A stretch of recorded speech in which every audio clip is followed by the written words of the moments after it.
my picture took, but I'm not getting asked any questions. Ask him why he snores. I said, ask him why he snores.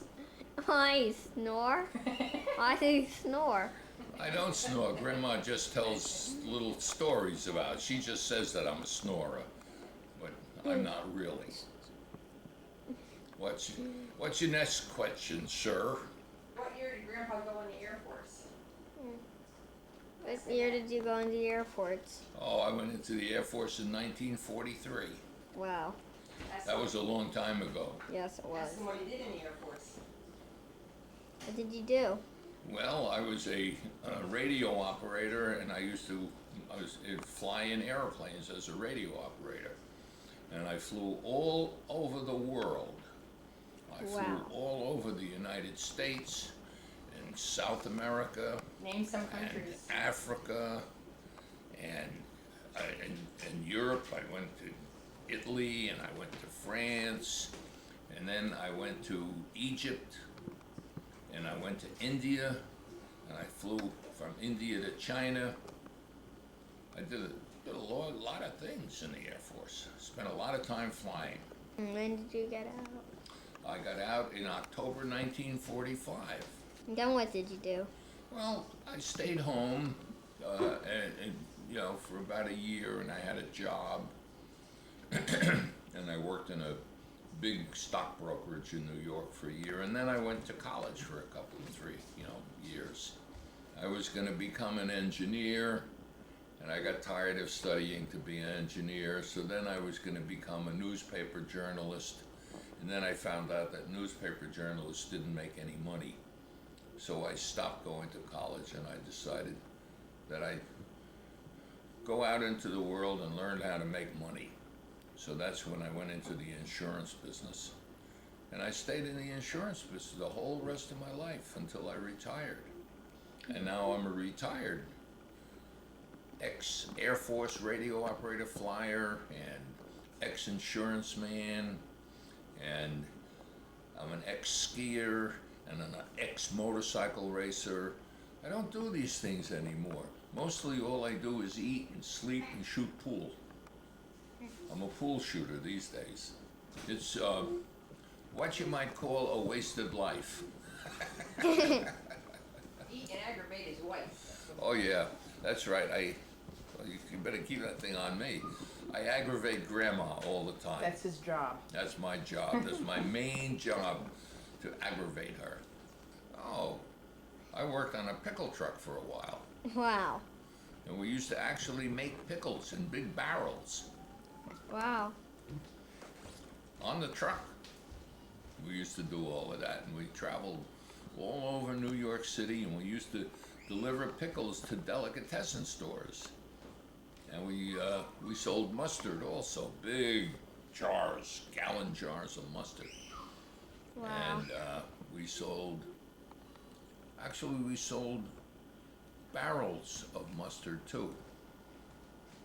They were little kegs full of mustard. It was amazing.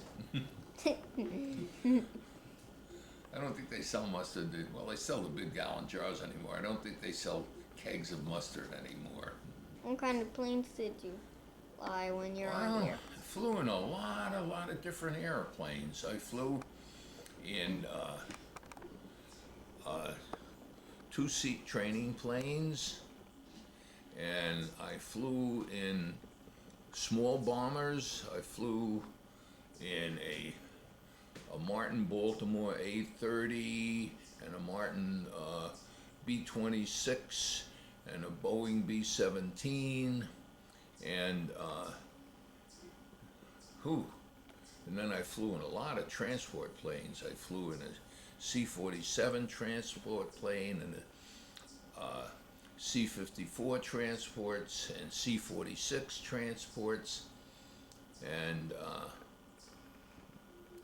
oh yeah, and I flew one bombing mission in a B-25 bomber over China. And I can't remember how many. Flew a lot of different planes in a lot of different places. It was a very interesting career. B-17 was the Flying Fortress, right? Yep, that was the Flying Fortress, the B-17, a big bomber. Now, I didn't fly them on bombing raids. What we did with them was we flew them across the Atlantic and delivered them to the airfields in England, where then the bombing crews took over, and then they flew them and they bombed Germany. Of course, we were at war with Germany in those days. Wow. What was it like when all 4 engines started up? It was really nice. It was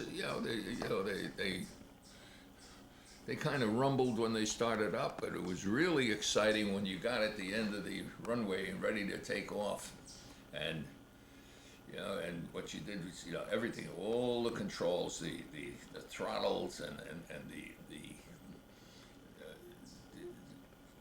fuel stuff.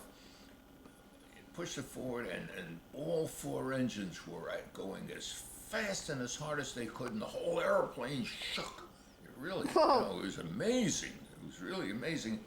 And then, you rolled down the runway and you took off, and then, once you got up a couple of thousand feet, then you cut back on the engine power and everything, and it got pretty smooth, but it was always noisy, because they didn't have any insulation. It wasn't like flying in airliners today, the jets, where it's pretty quiet inside. Those airplanes, those planes back in World War II, they were noisy. That's why I'm almost deaf these days, because it hurts your hearing. That's why you should never listen to music too loud, because it destroys the hairs in your ear that actuate the nerves that help you to listen, to hear good. So you should never listen to music too loud, especially when you have headsets on. You should play it just enough so you can hear it, never loud. When you see kids with real blasters in going by in cars with the bass going boom, boom, boom, all they're doing is making themselves deaf. They're not too smart. What about motorcyclists with loud pipes? That was the same thing. They're pretty loud, especially if you're riding a motorcycle with loud exhausts on them. Boy, I never owned a loud exhaust motorcycle.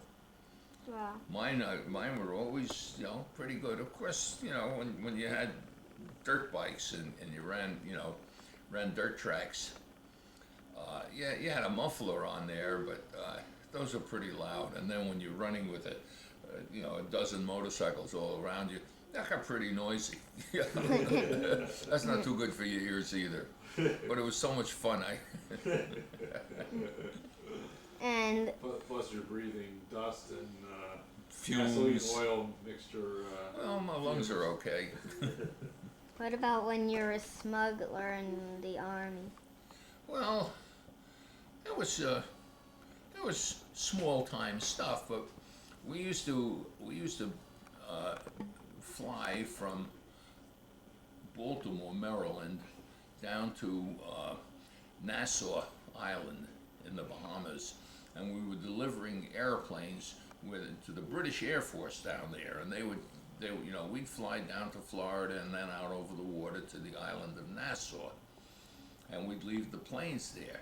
But you see, in Nassau, you could buy a lot of good stuff that you couldn't find in the United States, like Johnny Walker Scotch whiskey, which is my favorite, and Canadian Club Scotch whiskey, and silk stockings, and doeskin, ladies' white doeskin gloves. So you'd buy all that stuff, and you'd fill up your bag with all that stuff, and then when you came back to the United States, you had to go through inspection. But because we were in the Air Force, in the Army, and it was a wartime, they didn't inspect our stuff. So that we were able to bring all of that, the word for it is contraband, which means illegal. And we were able to bring all that stuff in and bring it back up north with us, which was, it was pretty good. But I like the part of the story where a friend from high school, or you had a friend who showed up, and his job was they knew that there was a smuggling operation going on. Oh. This might have been when you were. No, this was in Cairo, in Cairo, Egypt, and okay. it wasn't my friend. It was one of my Okay. it was one of my illegal partner's friends, and we met him in Egypt, and he told us that the authorities were looking for us because they were aware of what we were doing in Egypt, and so we stopped doing it. That's, and so they probably kept looking for us, but they couldn't find us because we weren't doing it anymore. That was pretty interesting, for a 19-year-old kid, because that's how old I was then, and it was kind of what you did then. It wasn't right, but it was what you did.